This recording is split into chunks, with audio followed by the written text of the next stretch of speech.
Suit up, strap in, warm the tires, and leave on yellow. Time for the MitsuTimes podcast, presented by MitsuTimes.org, the home of the fastest Mitsubishi cars. With your host, Josh.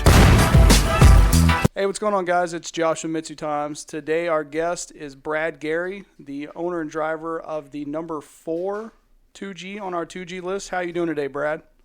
I'm doing good. Thanks for having me. Absolutely, man. It is an honor to have you on. My very first Shootout, 2007, I saw your car. I had a 2G at the time, and I thought, holy cow, this is what I want my car to look like. This is how fast I want it to be. So to be able to talk to you now is a little bit like, a regular person talking to Brad Pitt or something. Well, thanks. Yeah, back then the car was white, and of course it went through all its different colors and transformations from clear back then. It was definitely fast from the get-go, though. Yeah, it definitely, of course, got faster every year, but right now it's making some steam. Definitely. Personal best for Brad is the 7982 at 184.37. Is the 1.5 60 foot your best? No, actually, there for a while, I was consistent on 260 foot. That's what I figured. And right now we're just trying to figure out how to let the car lead without breaking stuff. So I think we have it figured out now. So at World Cup, you're going to see some real nice passes. Definitely. Hope to get my GoPro stuck on your car so I can capture those. Yeah, sounds good. So, Brad, tell us about your car, the setup on it right now. The current setup is TPG tuned and built. It has a P&R long rod motor. It's a full-filled block. It's O-ringed and has a receiver groove. It has the half-inch head studs that Devin came out with. That was a game changer, of course. Definitely. For years, those cars would lift the head pretty easy when you make so much boost. Of course, R&R rods. It has custom Kelford cams, the Beehive springs. It's on a Precision 8385 right now. Fat House manifold, Magnus intake manifold. It has Caltech Elite 2500 with the IC7 dash. We went through so many different ECUs through the years. Went from the stock EEPROM ECU to DSM Link, the AEM1 version 1 to version 2. But of course, Caltech by far is the best. Definitely. Love those guys. And then, of course, got a strain gauge in the car. This is probably only my second year using the strain gauge. For years, even when I would back in the day run mid-eighths with it and low eighths, I was still clutch shifting the car, lifting off the throttle, pushing in the clutch. Wow. So that I think it was 4 or 5 years ago, I ran that 8.1 at a 260 foot, and every pass that was lifting, pushing in the clutch, lifting, pushing in the clutch. So felt like I could have been in the sevens long ago, but I'm old school and I would always push technology away. I mean, you got to go with what you know works.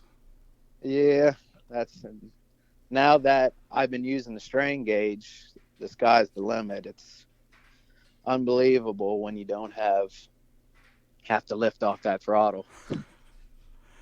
But a couple other features with the car, of course, it has the drive shaft shop, biggest and baddest axles they make all the way around.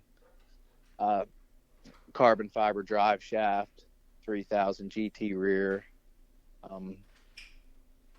We had Devin do a couple little tricks to the rear end, and that 3000 GT rear's been solid.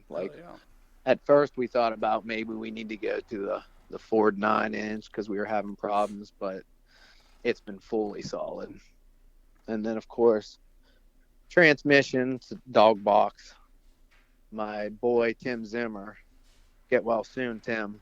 Everyone's here for you, brother. But anyway, he did the transmission. He did the T-case. He goes through everything every year for me. He's a great person, of course. Absolutely.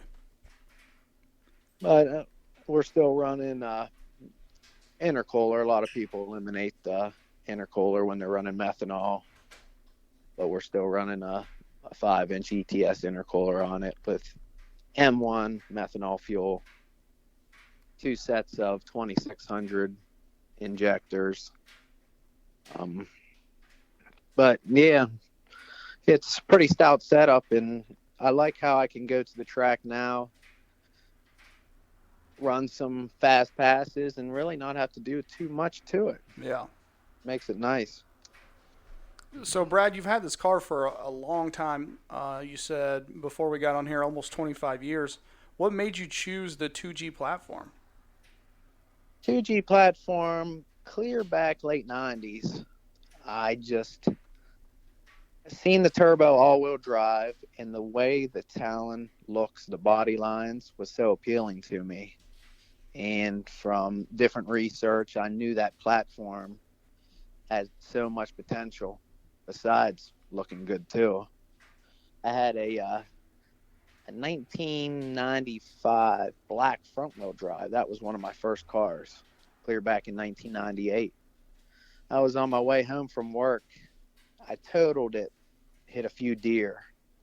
But it was a blessing in disguise, because a few months later, I took that insurance money and I found the all-wheel drive model, because that's the model I originally wanted. Heck yeah. Didn't have the cash for it at the time, and I bought the car in early 1999 for $9,000 from a local car lot. So what was the car like when you bought it from that local car lot? It was just pretty much stock? It was 100% bone stock. Nice. It was all white with the black top.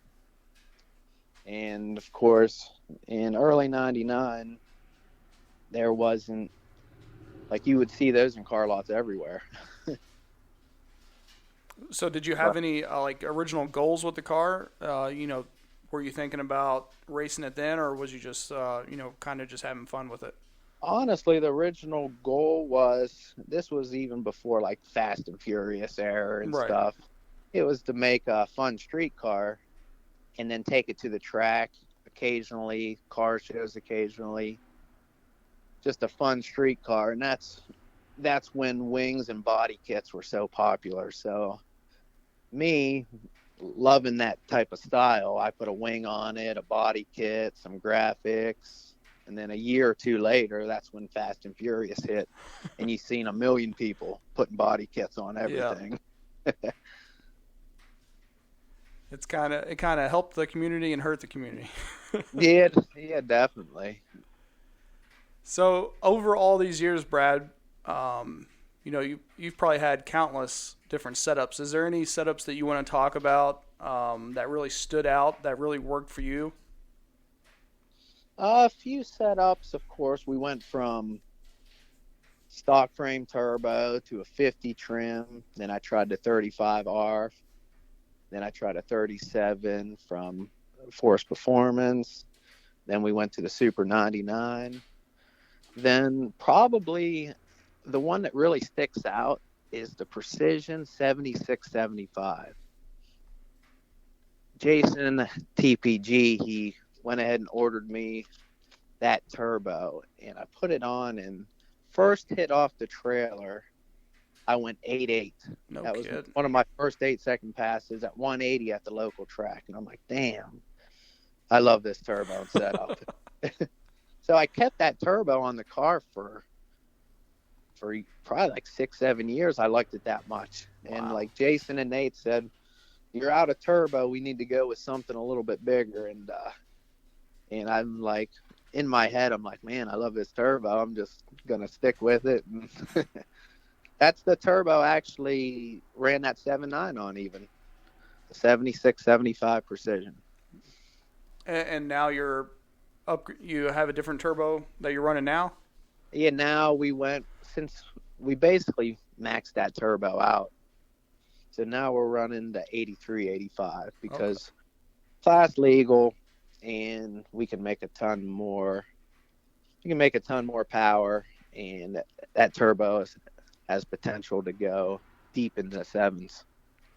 I remember, I don't remember if it was last year, maybe the year before last. Didn't you dyno at like 1161 or something like that? Yeah, it was up towards 1,200 horsepower. Of course, Nate only turns the boost up so much on the dyno, Yeah. and then when we get to the strip, then he turns it up. So I would say the car's probably making upwards of 1,500 horsepower right now with the 83, 85 at the track. But actual dyno numbers, it's upwards of 1,200 at 50-some pounds of boost. Yeah, that's crazy.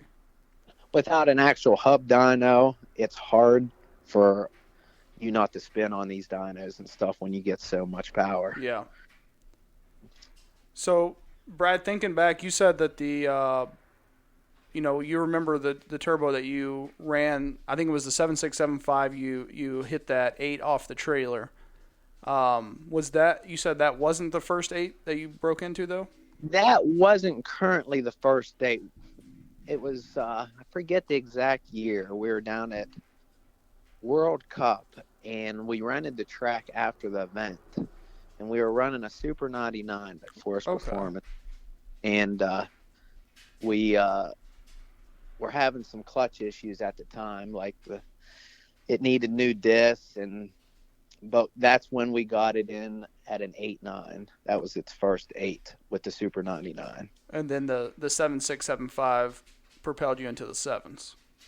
Yep. Eventually, when we switched turbos, that turbo is the one that got us into the 7s, and that was with a crappy 60-foot. That 60-foot, normally the car gets 1.2, 1.3 60-foot. That was a 1.5 60-foot, Yeah. which is, in drag racing, that's terrible. Definitely means you got a lot left in it. Yeah, so, and then at the shootout with the new turbo, I just rolled it out a couple times, easy 60-foot. I think it was a 1.6 60-foot. It went 8.1 at 196, so. Yeah, I couldn't, like, what you were trapping was just so unbelievable.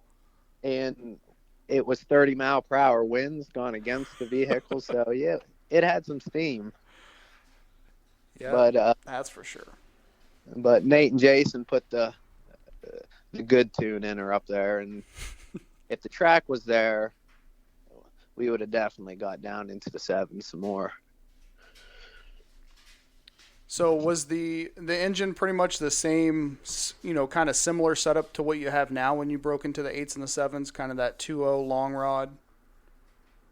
The difference was when we broke into the 8s back then, it was still a wet block. It wasn't full filled. It wasn't half filled. Still a wet block. Of course, I was on one set of injectors, so I think one set of 2000s. So the fuel system was about maxed out, and the setup, of course, wasn't like it is now. Definitely, so I was on a lot more serious fuel system now. Yeah, of course, 2 sets of injectors instead of being on the twin disc clutch, on the triple. Bunch of bigger cams to having that full filled long rod, and then of course all the parts that make it stout. That of course helps, because when you have the parts, then you can really hammer on it and not really have to worry as much.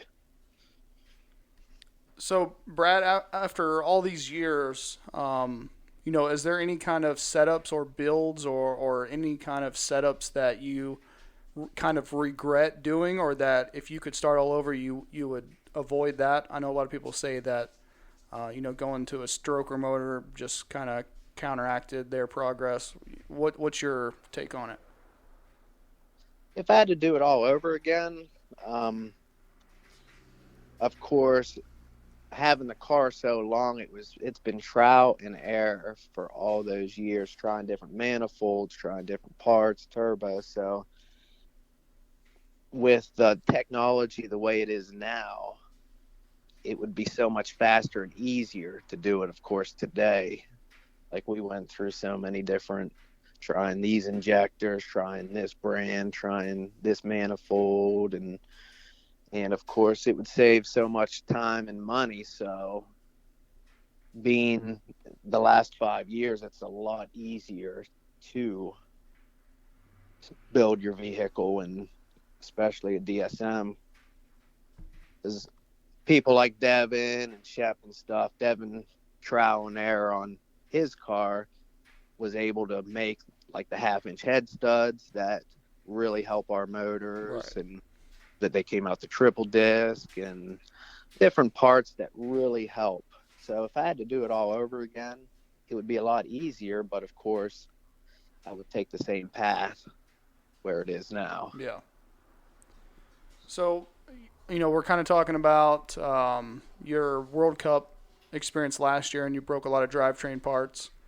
After all these breakages and obviously they're not cheap when you keep having to buy, the most expensive parts that people make because you're going so fast. What motivates you to keep going with this car? What motivates you to keep pushing it? Definitely, of course, the speed. Like, every time, like, even if I don't drive the car for a year, it's like putting on an old pair of jeans. I jump in it, and it's like I never left. But I would say the car community too. The car community, you can see a person you haven't seen in a year, and it's like they never left. It's Right. like you see them for a week. So that, and of course the adrenaline, and it's just such a fun hobby. Even though you're spending all this money and this and that, it's just, for me, it's something that I love. Yeah. When you name your firstborn child after the car, you do have a love for it. For sure. So, Brad, by the time this airs, the 2022 season will be over for the most part. What are your goals for 2023? And also with that, are there any off-season or upgrades that you plan on taking care of this winter? Definitely the goals for this season, of course, we're going to do more safety precautions. We're going to do more on the cage and stuff. And then we're going to probably build a nice backup motor. So if something happens, we can just roll that backup motor right into the car. But besides that, we're not going to change too much. We're going to, of course, this year we're going to actually hit a bunch of events, because we're getting a good stockpile of parts. So we're going to hit 4 or 5 IFOs this year. We're going to do maybe an iRev. Of course, if the shootout's still there, we're going to do the shootout, and then World Cup. So goal is to hit and win some events. I definitely love those goals. Do you have any long-term goals? I know, kind of watching you go through these years, you're kind of, obviously you want to go fast and you keep wanting to go faster, but it seems to me, from kind of outside perspective, once you run like a 7.9, once you broke into the sevens, you're like, all right, my next goal isn't a 6. I just want to keep chipping away at that goal. Yeah, the 6s, of course, you've seen how hard it was for the different people like Right. Devin to achieve that. So I'd never even thought about 6s. My main goal is to have a consistent mid to low 7-second car and actually go out, enjoy it, have fun, maybe win a couple events. A consistent car wins events, of course. Right. So, and I would probably say is more fun and more exciting because you're spending less time being broken. Yeah, true. Even though at the shootout, like, I was all geared up to run mid-7s and stuff, and even though I didn't get those, it was such a blast up there just because we never touched the car. Yeah. We pull in, maybe check the oil, and that was it. And that's the type of fun you want to have. You don't want to have to go out there and wrench on the car the entire event Yeah. So Stress out swapping T cases or something. yeah, you blow apart a T case, and then that takes the rear end out, and then this and that, but of course the weather too.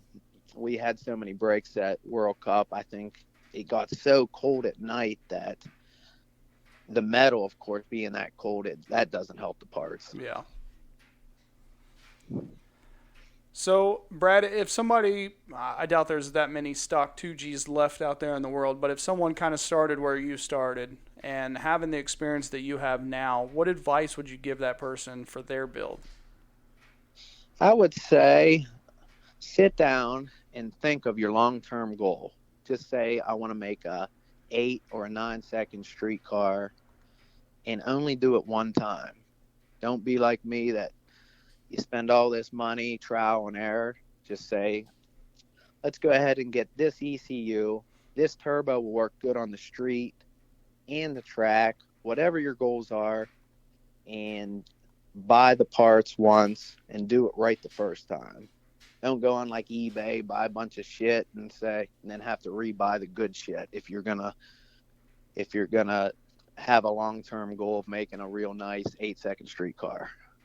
So that's what I would tell someone that's just got a 2G that wants to make a pretty fast street or drag car out of it. Just do it one time, be done with it, and you will have success as long as you have the motivation to keep on going. Of course, the money, of course. If you don't have the money, then you got to go back and think to yourself where you want to stand at that aspect. You know how it is. Right. Might be an uphill battle for you. Yeah, so you might want to keep it more stock, just do a few bolt-ons, make it look nice, and run brackets. Go and have fun, run like a 12 or 13 second bracket class. Make it a bracket killer. There's so many options and goals out there for everybody that you can achieve, and it doesn't even take much money. Yeah. If your goal is to take down Devin, though, you might be in over your head. Yeah, that's true. So we already talked about this isn't your first Mitsubishi. You had that front wheel drive. I wanted to take this time to maybe tell the story of your car over the years. Talking about the wreck and the 2010 Shootout victory, and kind of the different eras, I guess, of the car over the years. Yeah, for sure. Well, when I got the car in 99, of course, we went through that. I made it basically car show, track car. And it was basically just a street car. But then I met Nate, one of the owners of TPG, clear back early 2000s. And he worked at Slow Boy clear back then for some of you old school people. And he would help me fiddle with the car, and we'd go to test and tune. And after I went to the track a couple times with him, it got me hooked, and I wanted to go, of course, faster and faster, and I wanted to dump more money into it. And the car went from basically your stock, they run 14 or 15 second car, to it is now. The different stages, basically, we went from your basically a 50 trim turbo, and we put a 35R on it. And of course, the difference between those turbos alone was unbelievable. But a quick story about the car. It was 2009. I was good friends, of course, with Kurt Brown, and he had his car running on track. It was low eights. He drove it to Norwalk, having a blast with it. Well, after that event, I got to talking to him, and he wanted to do more to his Evo. He was, let me see, I'm mixing my stuff up here.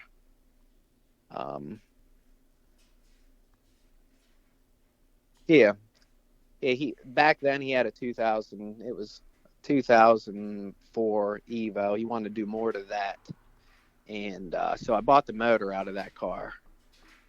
And we put that motor in that car with that, and we put the 35R Force Performance turbo on it. And that's the very next year with that motor, I won the quick class. And it was so consistent. And I always told Kurt, I said, that motor is freaking good luck. I said, I threw that in, really didn't do much to the car. It went consistent 9s and won the event. And then the next year after that, I think I was qualified like 4 or 5 in the quick class.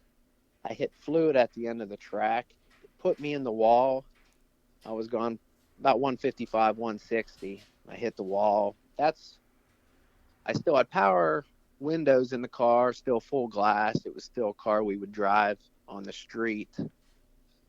After we hit the wall, then that's when we fully caged it with the chute and tubed the front end, and then we painted the car satin black. And then, of course, started modding it from there, and then I considered making it a fully dedicated track car after that. So after that, we went through the different stages of turbos, went with the 37 for a little bit, the Super 99 for a little bit, and we went to the 7675. And 2017 is when I changed the color. It went from black to F8. It was a Dodge Hellcat color. I was going by the local car dealership, and I seen that color green. And when I seen it, I'm like, that's the color. That's badass. Like, so I stopped at the dealership to look at the car, and I kind of acted like I was buying the car. And so I popped the hood, and I got in it and got the paint coat off the car. and then we had the car painted, of course, a couple months later. Another quick funny story. It was 2013. Me, Jason, and Nate loaded up the car. It was black then. I think we were running like a 37 on it. We went down to the IREV down at Maryland International Raceway. We were all pumped for that event. Well, first round qualifying, we grenade the T case, and I didn't have a backup T case.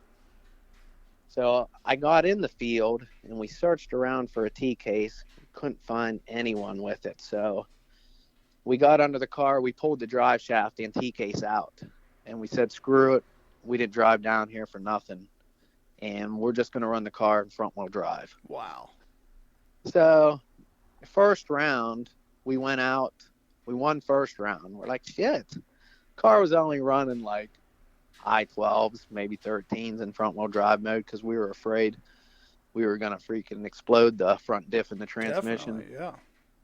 So we kept on going rounds and rounds, and here we ended up in the final against the number 1 qualifier. And I'm like, shit. Went through all that, and here we are in the final with a front-wheel drive broken car. So I went up. We both staged. It was this fast 7-second RX-7, one of the old school body styles. Well, he left the line, blew the car up, came in my lane, almost ran into the wall, crossed the line, almost hit the other wall. Jeez. Because he crossed, gave me the victory, went down, won that event, front-wheel drive. Won it in front-wheel drive. Hell yeah. It was pretty fun. When you can go out there with a car like that, break, and still win, still collect a badass trophy, the money, and have fun. I bet a lot of people after that looked at buying a 2G DSM. Yeah, we had a lot of different people come up and looked at it and took pictures. And that's incredible. But yeah, Nate and Jason always puts that secret tuning sauce in it. So I know when they're on the laptop clicking away, I know it's gonna be fun pass when I get in that thing. Yeah, you see a smile on their face, like, here we go. Yep, I'm like, and then after the run, I usually ask him, so how much boost did it make that pass? When he tells me, I'm like, oh, sweet. I'm like, turn it up some more. Let's go. Let's keep it going. This episode of the MitsuTimes podcast is brought to you by Slow Motion Motorsports. Slow Motion Motorsports offers a turnkey solution to your automotive performance needs. With over 30 years of combined experience, their company is managed by experienced professionals, backed by qualified technicians, engine builders, and tuners with real-world experience. They have invested in state-of-the-art equipment and tooling that helps control the intricacies of the automotive industry, allowing a faster, more cost-effective method of doing business. Every project is designed and planned professionally and monitored on a daily basis right up to its delivery. Their services consist of, but are not limited to, professional parts installation, dyno tuning, engine building, machine work, part sales, and general maintenance. Find out more about their products and services at slowmotionmotorsports.com. So you talked about it already, but let's go through them again so people can come out and see this car in action. In 2023, what events do you plan on being at? I know you said the Shootout, World Cup, a couple IFOs. We're definitely going to do I think it's pronounced Hebron, Ohio. We're going to do those events. Awesome. I'm going to try to go down to Maryland, do an iRev event. Of course, World Cup. Of course, that's always a must. Of course, the Shootout. And then they're holding a IFO event in Maryland the end of March. Okay. Definitely going to be ready for that event. So 4 or 5 iRev events that's in a 5-hour driving distance. You got New Jersey, Alco. The Maryland one, Hebron. So I know the Hebron usually brings some pretty fast cars. Yeah, that one is always a great event. So if you're a spectator or you want to come out, hang out, check the car out, come out to one of those events for sure. So, Brad, I always like to, kind of get the racer's perspective. I don't know how much you keep up with the MitsuTimes top 10 on the 2G list. Have you seen any, can you predict any changes that you see happening? I know the last person I was talking to, Brian Shar, she was talking about he thinks that maybe in the next year or two there'll be more autos than there are manuals. I know there's only 4 autos in the top 10 list. Is there anything that you see out there that you think is going to, kind of change up the top 10? Let's start out by going to the 2G list. Of course, Devin's going to hold on to that number 1 spot. Yeah. The number 2 spot is, of course, Devin's old car that's now retired, so you can't really factor that in to be current. So Mike Wohler with his 2G, he's in the number 2 spot. So this is how it's going to go. Me and Mike Wohler is going to battle it out for the number 2 spot. So that's how it's going to go on the 2G list. I'm good friends with Mike, and if you're listening, Mike, taking your time down. But back to the main list about the autos and the sticks and stuff. I hate to see that if that's true, if more people's gone to auto, because, of course, it takes so much more talent to drive the car with a manual, of course. That's why you see a lot of people. There's people out there that have shirts and stuff that say real race cars have 3 pedals. Right. Because it is a lot more talent. But I think you're right. I think a lot of people, you'll see a lot more auto cars on the list. But of course, after the Shootout, it kept you real busy with all types of different changes. So that list is going to jump around in 2023 a lot. Yeah, I definitely think. I know Justin Weber. He's just getting in the car for the first year. In that new car, I believe. So, his 887, pretty much out of the, pretty much out of the garage into the 8. So, I think we'll keep an eye on him for sure. And then my boy Nate, TPG, he's finally back in a 1G. Yep. And he has this shit figured out. So you're going to see him creep farther and farther on the list because, of course, he was on an old school turbo and he had that car running mid-eighths pretty much right away. So. Yep. And Nate was always so consistent. Yeah, that's another one you need to watch for. Yeah. You know, with your, I guess, kind of front-wheel drive experience, are you surprised that there's only one front-wheel drive in the top 10? I'm not surprised just because I watched the Honda guys for years struggle. Yeah. And, like, the front-wheel drive, spinning, it's not fun. And, of course, if you make over 500 horsepower with the front-wheel drive, all you're doing spinning, and the front wheel drives right now are thinking, man, I wish I had a all-wheel drive, in my opinion.